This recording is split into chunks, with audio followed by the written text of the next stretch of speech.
अ, आज हम लोग ज्योग्राफी के एक सेगमेंट्स को पढ़ेंगे जो कि जनसंख्या वृद्धि, population geography end semester wise के लिए भी इम्पॉर्टेंट है। तो आज हम लोग पढ़ लेते हैं जनसंख्या वृद्धि के सिद्धांत के बारे में। ठीक है, तो पहले तो आपको मैं ये बता दूं जनसंख्या वृद्धि क्या होती है। ठीक है, तो जनसंख्या वृद्धि के बारे में मैं ये बोल रही कि जैसे कि किसी एक क्षेत्र में किसी एक टाइम पे, ठीक है, एक क्षेत्र होना चाहिए, एरिया होना चाहिए और एक टाइम होना चाहिए लिमिटेड। ठीक है, और उसके अंदर जो है जितने भी लोग जन्म लेंगे 1000 लोगों पे जो न्यू शिशु जन्म लेते हैं उसे हम जन्म दर या फिर जनसंख्या वृद्धि इस तरीके से होती है। और एक और कारण होता है जो कि प्रवास होता है, वो भी एक कारण होता है जनसंख्या वृद्धि का। ठीक है, अब हम चलते हैं जनसंख्या वृद्धि के सिद्धांत पर। ठीक है, तो जनसंख्या वृद्धि के सिद्धांत को लेकर के जो है नॉर्मली 4 सिद्धांत हैं और इसमें भी कुछ कुछ विस्तार के रूप में है। जैसे आपको जनांकीय संक्रमण के सिद्धांत जो है उनमें अलग अलग लोगों का अलग अलग मत है, उसके लिए मैं भी आपको सभी वीडियो दे दूंगी। तो पहले तो ये 4 सिद्धांत है, चारों सिद्धांत के लिए मैं एक अलग अलग वीडियो बना दूंगी। आज हम लोग पढ़ेंगे माल्थस का जनसंख्या वृद्धि सिद्धांत। ठीक है, तो देखिए माल्थस का जनसंख्या वृद्धि सिद्धांत क्या कहता है। पहले मैं ये बता दूँ, ये जो सिद्धांत की बातें हो रही थी उस टाइम किस चीज़ पे लेकर के बातें स्टार्ट हुई थी। ठीक है, तो देखिए जनसंख्या वृद्धि की प्रवृत्ति एवं जनसंख्या व संसाधन के तुलनात्मक संबंधों के सैद्धांतिकरण के प्रयास के कारण क्या हुआ था, उसके परिणाम हेतु ये सिद्धांत लाए गए थे। ठीक है, मतलब ये है कि जनसंख्या की जो वृद्धि हो रही है उसकी जो प्रवृत्ति है बढ़ने की, ठीक है, और जो जनसंख्या जो संसाधन है हमारे पास उसके बीच में क्या संबंध है, उसके तुलनात्मक संबंध को समझने के लिए जनसंख्या वृद्धि के सिद्धांत को सैद्धांतिकरण करने का प्रयास किया गया था। और ये जो प्रयास हो रहा था वो देखिए यूरोप के साइड की बातें हैं। ठीक है, जैसे कि है जब माल्थस सिद्धांत की ये बातें करें तो देखिए प्रोफेसर थॉमस रॉबर्ट माल्थस थे जिन्होंने 1798 ईस्वी में अपनी पुस्तक एक थे an essay on the principle of population, उसी में इन्होंने ये बताया कि मतलब यूरोप की तात्कालिक परिस्थितियों जो मैंने अभी आपसे बातें की, क्योंकि यूरोप के बारे में वहाँ बातें चल रही थी तो वहाँ पे हुई कि जनसंख्या वृद्धि के संबंधित जैविक अवधारणा का प्रतिपादन इन्होंने किया था। और ये जो थे थॉमस रॉबर्ट माल्थस ये ब्रिटिश निराशावादी अर्थशास्त्री थे एवं जनांकीय विशेषज्ञ थे। ठीक है, अब देखिए ये सिद्धांत के अनुसार देखिएगा, पहले तो आपको ये बता दें इसमें जो मैंने नोट्स करके लिख दिया है। देखिए क्या है कि ये सिद्धांत जो है जनसंख्या में वृद्धि तथा जीविकोपार्जन मतलब खाद्यान्न आपूर्ति, जीविकोपार्जन में खाद्यान्न आपूर्ति की बातें इन्होंने की थी, में वृद्धि के मध्य संबंधी की व्याख्या करता है। ठीक है, मतलब यह है कि क्योंकि यूरोप में उस टाइम इसी सब की बातें हो रही थी कि जो जनसंख्या हमारी जितनी है उसमें कितने संसाधन मतलब यूज़ किए जाएंगे, उसका क्या रेशियो रहेगा, वो कैसे सही तरीके से यूज़ होगा, तो ये सारी चीज़ें चल रही थी। तो उसी टाइम पे है मतलब उनके बीच संबंध बताया गया था कि जनसंख्या में जो वृद्धि है और तथा जीविकोपार्जन के जो हमारे साधन हैं या फिर जो भी हमारे पास है खाद्यान्न की आपूर्ति उसमें क्या वृद्धि हो रही है, तो उसका जो है मध्य हम उसके रिलेशन को पढ़ते हैं इसमें। ठीक है, अब देखिए ये जो रिलेशन है जैसे जनसंख्या इसमें 2 मान्यता पर आधारित है ये, उसमें कि जनसंख्या की वृद्धि और एक जीविकोपार्जन के साधन में वृद्धि। जैसे देखिए जनसंख्या में जब वृद्धि होती है तो वो गुणोत्तर श्रेणी में होती है इस सिद्धांत के अनुसार। ठीक है, और जीविकोपार्जन के साधन में जो वृद्धि होती है वो समानांतर श्रेणी में होती है।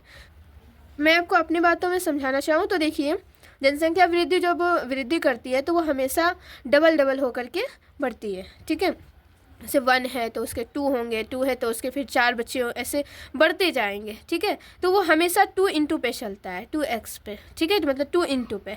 अब देखिए क्या है जीविकोपार्जन के साधन में वृद्धि, जो जीविकोपार्जन के साधन होते हैं जैसे मान लीजिए खाद्यान्न आपूर्ति है, नॉर्मली इस थ्योरी में खाद्यान्न आपूर्ति की बातें होती है, तो या फिर और अलग से अगर हम कुछ लें तो वो जैसे मान लीजिए कि भूमि है, ठीक है, ये सारी जो चीज़ें हैं जिससे कि हमें खाद्यान्न मिलती है वो सब तो एक लिमिटेड साधन में रहती है। तो उसमें जब वृद्धि होती है, मान लीजिए जीविकोपार्जन में हम खाद्यान्न में वृद्धि कर लेते हैं, ठीक है, तो उससे क्या होता है, कैसे वो कर रहा है, तो वो समानांतर श्रेणी में बढ़ती है, 1 2 3 4 ऐसे करके वो कभी बढ़ती है। ठीक है, अब देखिए माल्थस सिद्धांत के अनुसार मैं बताती हूँ, उन्होंने कहा था कि जनसंख्या वृद्धि और संसाधन जनसंख्या वृद्धि और संसाधन के बीच जो है कि उपलब्धता के बीच गहरा संबंध है। ठीक है, जो हमारी जनसंख्या वृद्धि होती है और जो संसाधन हमारे पास है, किसी भी राष्ट्र के क्षेत्र में जो भी संसाधन है उसकी जो उपलब्धता है उसके बीच बहुत गहरा संबंध होता है।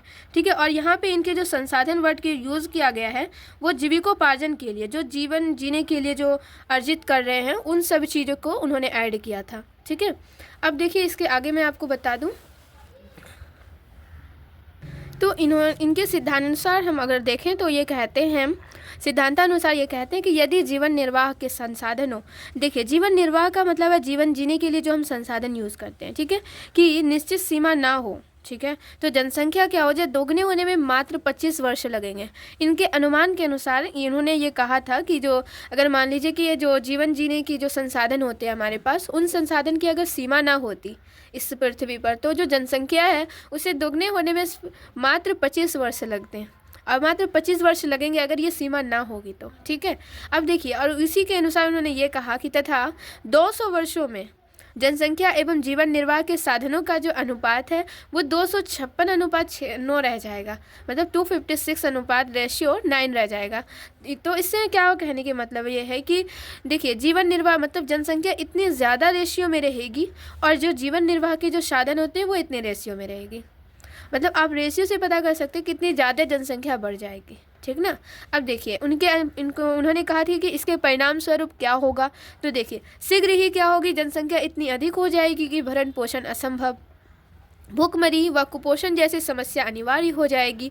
अतः इसके भयंकर परिणाम सामने आएंगे।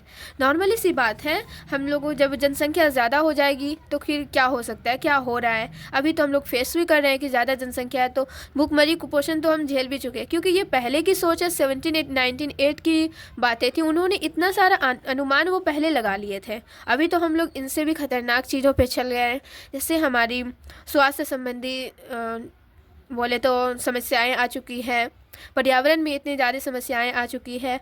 उन्होंने एक अनुमान के रूप में भूखमरी कुपोषण जैसे समस्याओं को एक अनिवार्य रूप बनाया था। ठीक है, अब देखिए इस प्रकार क्या है, जनसंख्या व खाद्यान्न की वृद्धि की अलग अलग प्रवृत्तियों के कारण क्या होगा, खाद्य आपूर्ति की समस्या उत्पन्न हो जाएगी, क्योंकि इनमें अलग अलग आपको दिखेंगे जनसंख्या तो एक बढ़ती जाएंगी, है ना, लेकिन खाद्यान्न की पूर्ति देखिए तो एक लिमिटेड रहना है।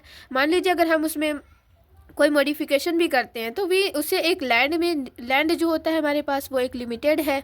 ठीक है, आगे उन्होंने ऐसी भी बातें कही है। ठीक है, आगे देखिएगा, देखिए अतः स्वयं के नैतिक नियंत्रणों, अब ये याद रखिएगा, नैतिक नियंत्रणों वो भी स्वयं के। ठीक है, नैतिक नियंत्रणों द्वारा जनसंख्या की वृद्धि दर पर नियंत्रण न प्राप्त किया गया तो प्राकृतिक कारणों जैसे अकाल, संक्रामक बीमारियां, युद्ध आदि के द्वारा क्या होगा, व्यापक जो अकाल होगी हमारी वो मृत्यु होगी। इनके कहने का मतलब ये है कि अगर हम अपने पर नैतिक नियंत्रण नहीं लाते हैं, अगर हमारे अंदर इतनी नैतिकता नहीं आती है कि हम जनसंख्या वृद्धि पर नियंत्रण करें, अगर हम ऐसा नहीं कर पाते हैं तो जो प्राकृतिक कारण होते हैं, जो आपातकाल होते हैं, जैसे अकाल है, संक्रामक बीमारियां हैं, युद्ध है, तो उस टाइम पे क्या होगी ना कि हमारी सबसे ज़्यादा जो अकाल या सबसे ज़्यादा जो हमें फेस करना होगा वो मृत्यु का जो है अकाल हम लोगों को फेस करना पड़ेगा। ये मौलवी साहब इस तरीके से कहते हैं। ठीक है, इस प्रकार क्या होगा, जनसंख्या जो है, इन्होंने कहा है कि इस प्रकार जनसंख्या जो है वो क्या होती है, तो खाद्य पदार्थों के अनुपात के अनुरूप संतुलित होने लगती है। ठीक है, मतलब जनसंख्या जो है हमारी वो क्या है, तो वो खाद्य पदार्थ जो हमारे खाने योग्य, जो हमारे जीवन जीने योग्य, जीवन निर्वाह के जो साधन है उस अनुपात के रूप में संतुलित होने लगती है फिर हमारी जनसंख्या। ठीक है, अब देखिए इसकी आलोचना किससे इस पे की जाती है। ठीक है, तो आलोचना के तथ्य ये है कि बदलती तकनीकों एवं सामाजिक संरचना पर उन्होंने बिल्कुल ध्यान नहीं दिया। उन्होंने ऐसा बिल्कुल भी नहीं सोचा कि मतलब हमारी टेक्नोलॉजी आज की तरह कैसी हो जाएगी। जैसे ही देखिए यहाँ पर कि इस बात को आप समझ सकते हैं लेकर के, इन्होंने कहा था कि स्वयं के नैतिक नियंत्रण, है ना, जैसे दूसरे वाले में हमने लिखा भी है कि जनसंख्या जो है निरोधक कृत्रिम नियंत्रकों की अपेक्षा, है ना, कृत्रिम नियंत्रकों की अपेक्षा प्राकृतिक नियंत्रकों पर उन्होंने अधिक बल दिया था। ठीक है, मतलब उन्होंने टेक्नोलॉजी को बिल्कुल छोड़ दिया है पीछे।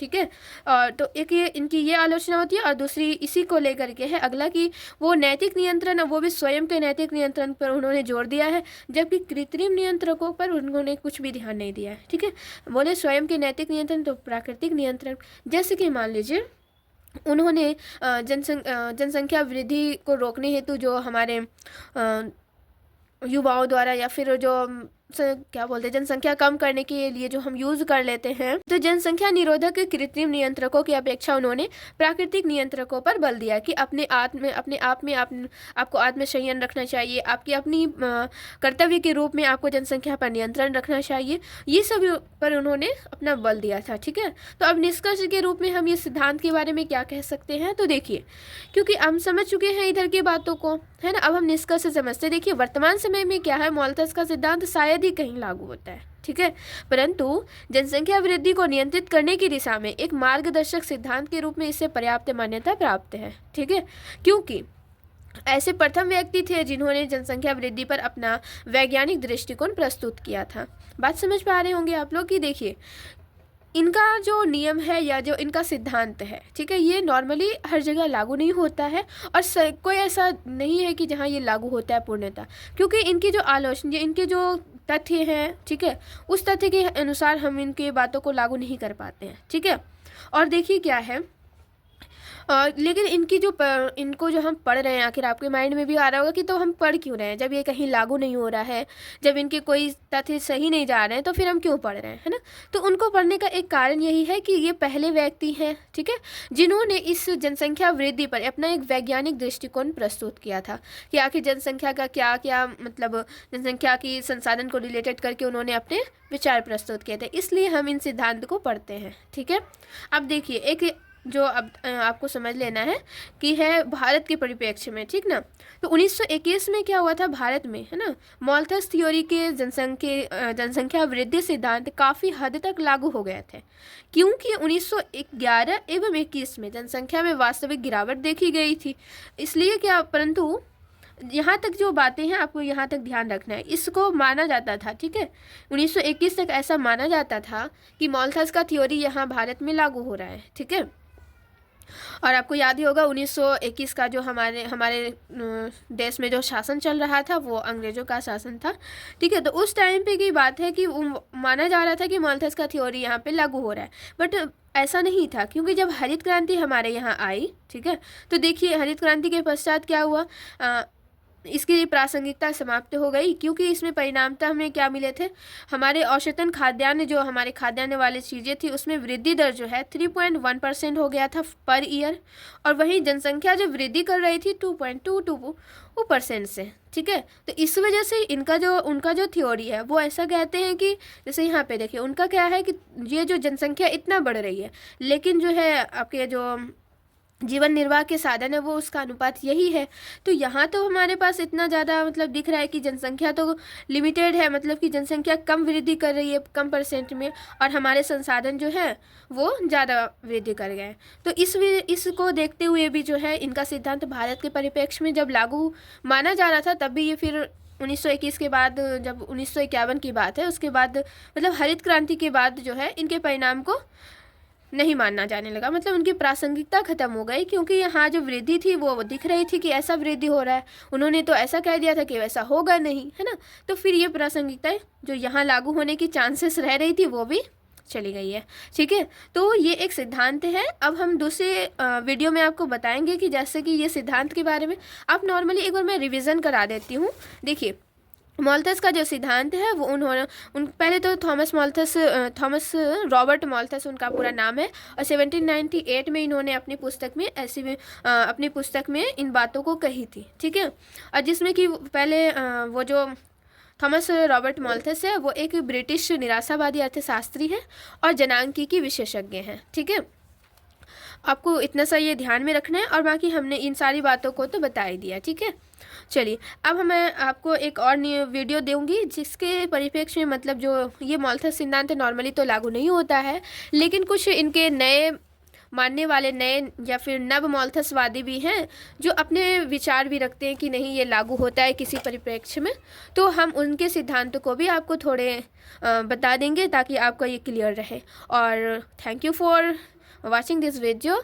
चलिए, अगर आपको किसी भी तरीके से ये वीडियो हेल्पफुल लग रहा है तो लाइक कीजिएगा, सब्सक्राइब कीजिएगा और अपनी विचार को देना मत भूलिएगा।